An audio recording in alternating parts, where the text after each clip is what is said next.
This is completely unacceptable. You have crossed the boundary, and I demand you stop this instant. Yeah. We are authorized to do this work. You need to back up right now. Yeah. Ma'am, this is a live scene. You cannot be here. I'm not Sunbeer, be here. We need this area secured immediately. Halt all work in the trench. Everyone ignored the digging for days until one screaming match changed the entire neighborhood.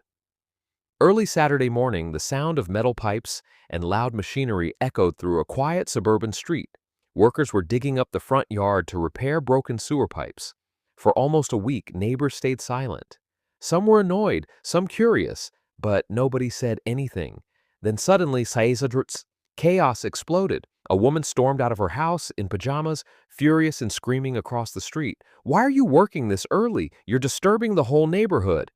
The entire street froze. Cars slowed down, curtains opened, phones came out instantly. One worker snapped back aggressively.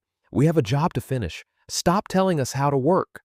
Now both sides were yelling louder and louder. The woman threatened to call police if they didn't stop immediately. The worker laughed at first, acting tough in front of everyone, but minutes later, police lights flashed across the neighborhood, and suddenly everything changed. The same worker who was screaming seconds earlier now stood completely calm, quiet, almost nervous. His aggressive attitude disappeared instantly. Officers listened carefully to both sides, while neighbors watched from driveways like it was live reality TV. Then came the moment nobody expected. One officer turned directly to the worker and said, "If we get another complaint like this again, your company could face fines, warnings, or even license problems."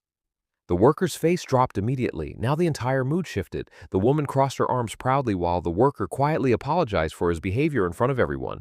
But by then, the damage was already done. The neighborhood had already seen everything. One moment of anger, one emotional reaction, and suddenly a normal repair job became public embarrassment. Sometimes the real problem isn't the noise, it's how people react when pressure hits them, because one rude moment can destroy respect in seconds.